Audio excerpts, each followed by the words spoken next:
Welcome to Module 1 Branding Foundations. I'm Jamie Saylor, and I'm going to be your facilitator for school communications and branding. In this first module, we're going to explore what it really means to stay on brand in school communications. We'll look at examples of flyers and social media posts that work and some that don't.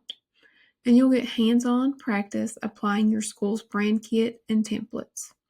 By the end, you'll be able to quickly spot off-brand materials and polish them into consistent, professional-looking communications.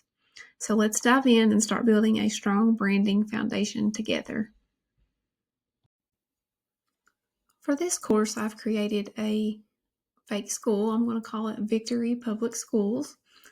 Now let's take a look at Victory Public Schools brand kit.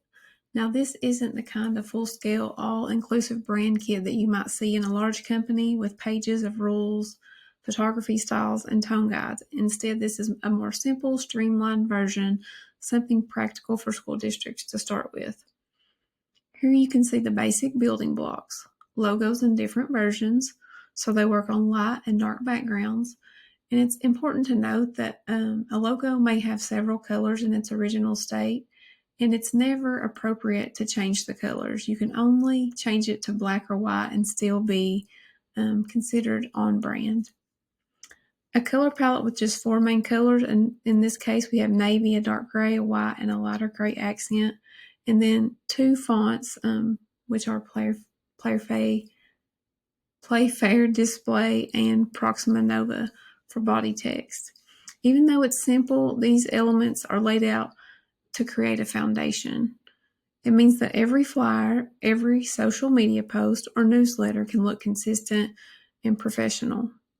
Think of it as a starting point. As a district grows in its branding, more detailed guidelines could be added.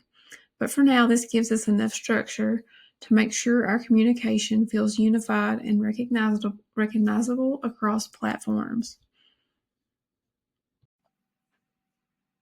Now that we've looked at Victory Public Schools brand kit, let's see how it comes to life in practice. This is our template library, and it was built directly from the brand kit. You'll notice that every flyer, social media graphic, or announcement in this library uses the same core elements: the approved logos, the brand colors, and our designated fonts. Why does this matter? Because it means anyone creating content, whether it's for a newsletter or an event or a social media post, they can start from the same consistent base. No guessing about which colors to use, no mismatched fonts, and no off-brand logos. These templates are ready to use and flexible.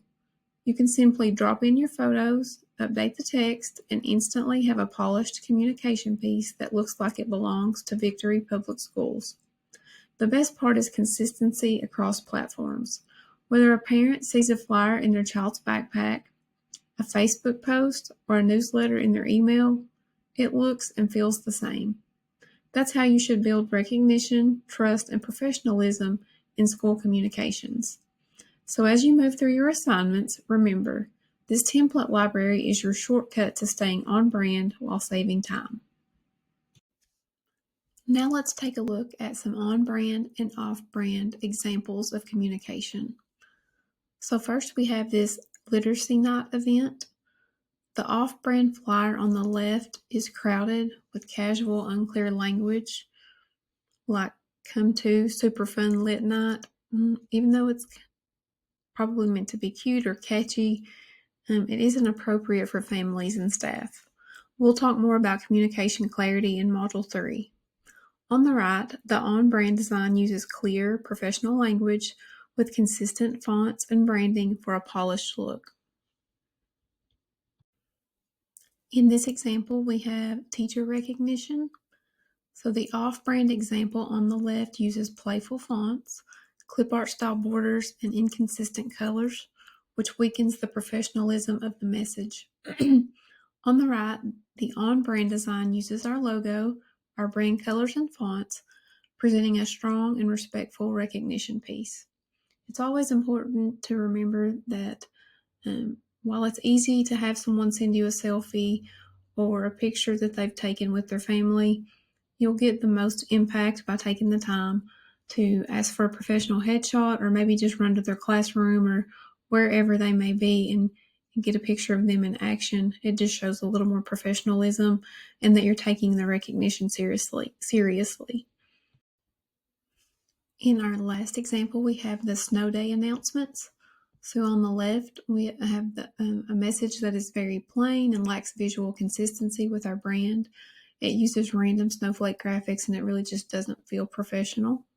It also doesn't include a date or a year, which on social media can turn into a nightmare later on if somebody goes back and finds that post and they share it. We all know, we've all seen it happen before.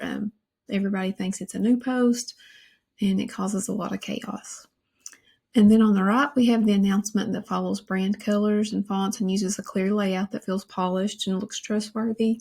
And it's also got the day, month, year, all that stuff. So later on, if it's shared again, we'll know that it's not current. And that'll conclude this module, and I'll see you in Module 2.